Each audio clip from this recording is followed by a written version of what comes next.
my name is Emma Cox, and I will be telling you about one of my favorite women who persevered through what is arguably the darkest years of history. Have you ever wondered what you would do if you and your family were thrown in prison simply for doing the right thing? This is the unusual turn that Corrie ten Boom's life took during the years of World War II and the Holocaust. While I would love to tell you her entire story, that would take all day. Therefore, I will highlight her faith, God's provision, and the importance of forgiveness and love. First, Corrie ten Boom, fondly called Corrie, was born in Haarlem, Holland, to a Dutch watchmaker, and like the rest of her family, was a devout Christian all her life. This faith is what would sustain her during the various trials up ahead. In the early years of the war, Corrie began working with the Dutch underground.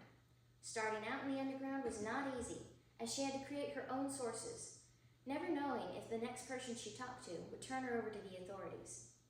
Before one meeting with a possible source, she asked God, according to her autobiography, if it is not safe to confide, stop this conversation now, before it is too late.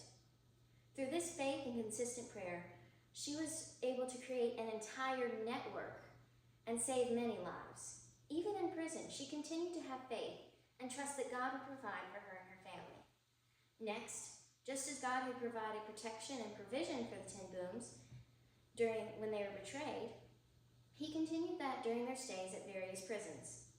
Corrie and her sister Betsy were eventually moved to Ravensbrück, a concentration camp in Germany. According to Salem Press Encyclopedia, Ravensbrück was the Third Reich's largest concentration camp, specifically designed to house women. It processed more than 150,000 prisoners. Conditions were unsanitary, as the trains were often overflowing, barracks overcrowded, and the Ten Booms barrack was infested with lice and fleas. However, through it all, God provided. Because of the fleas, the guards rarely entered their barrack, and the sisters were able to share their faith using the Bible they had smuggled in, which brought hope and salvation to many. Another miraculous gift was the bottle of vitamin oil that Corrie had smuggled into camp, which was vital to the health of sickly Betsy and the other inmates. Like countless times in the Bible, where God has kept jars of oil or wheat full, he did it again. Every day, long after it should have run out, the bottle continued to give drops to all who needed it, and only when Corrie was given vitamin pills did it run dry. Finally, God gave them love and forgiveness to even some of the hardest people.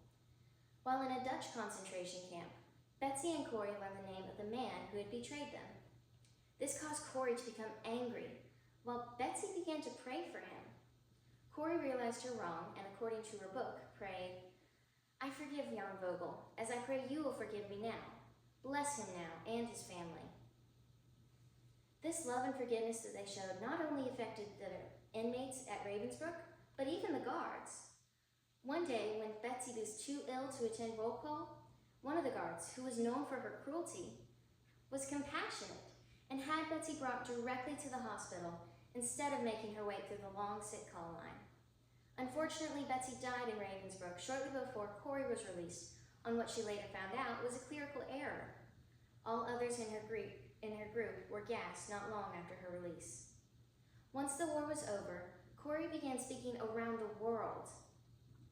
She started rehabilitation homes for those who had been prisoners and those who had been influenced by the teachings of the Nazis. She used these homes to teach them how to love and forgive once again.